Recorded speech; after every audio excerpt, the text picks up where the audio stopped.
So welcome to this special discussion on the Union Budget. We are again in the month of February, and this is an important event in the month of February.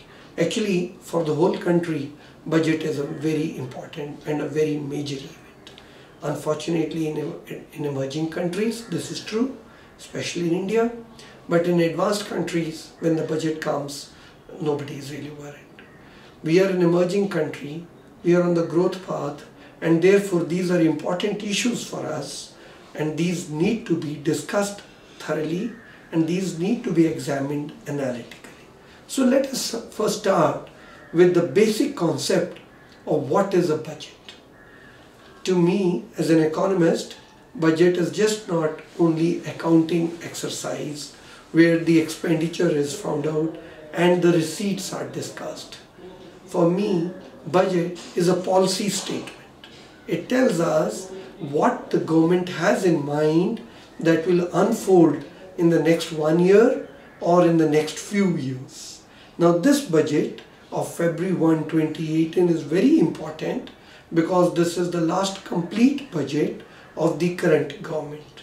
In 2019, they will be in the election mode and therefore will not be able to give us a complete 1 year budget. They may probably come out with an interim budget.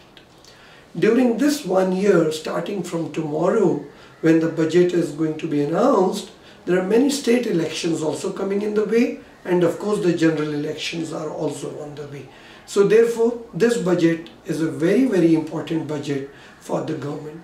Now going back to the basic concept, budget is just not an accounting exercise, but it is a policy statement, and therefore all of us have to watch what the next policy is. Or is there a turn in the policy or a twist in the policy of the government? That is what we all need to watch. Now when we say that budget is a policy statement, what policy statement can a budget be? So here is how a macroeconomist would look at. For a macroeconomist, there are two major policies. One is the fiscal policy and one is the monetary policy.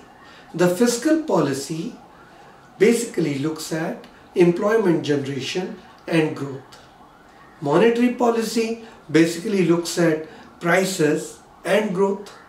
And this is a unique budget because of within a week of its presentation, we will also have the monetary policy announcement.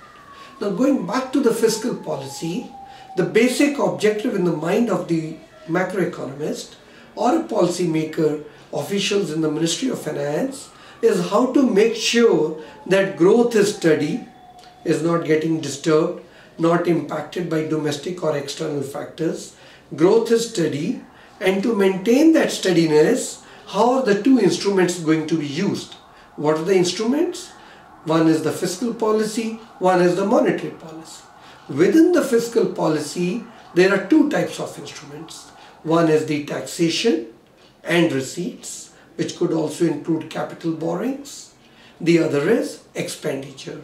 In expenditure, you could have both revenue expenditure, which basically pays salaries and pensions, or you could also have capital expenditure, which goes to build assets for the government, which can have long-term implication for promoting growth.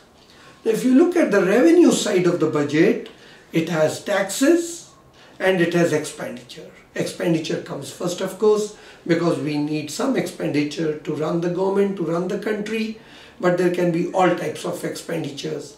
The most important expenditure that we have discussed in the past is subsidies. But we have been very silent about another type of expenditure, which is interest payments. And interest payments flow from the previous years or the earlier years' borrowings. You will be surprised, while subsidies only account for 2% of GDP or less, interest payments account for 3% of GDP or more. Now just contrast this with total tax collection. Total tax collection in the country, as far as the central government is concerned, is generally in the range of 8 to 9%. That means 1/3 of tax collection is preempted by interest payments, and 2% or 1/4 of tax collection is preempted by subsidies. Subsidies, as you know, are pretty holy. One cannot touch them to a great extent. There are all types of subsidies. We have fertilizer subsidy, we have food subsidy, many other petroleum subsidies. We have many varieties of subsidies. 5% of GDP is accounted just because of this compulsive expenditure, interest payments and subsidies. And then just imagine, we need some expenditure for defense. We need to keep the country together. We need some expenditure on police. We need something on judiciary, and put all this together, and now you know a substantial amount of revenue expenditure is on these items. All the taxes that we collect are preempted by these essential items. Very little remains for capital expenditure. The truth is that since 1980s, we have been in a deficit on the revenue account. That means our essential expenditures have exceeded the tax receipts. Therefore, we have hardly anything left or nothing left to even do capital expenditure. It is in this context that the budget becomes extremely important policy issue or policy statement of the government.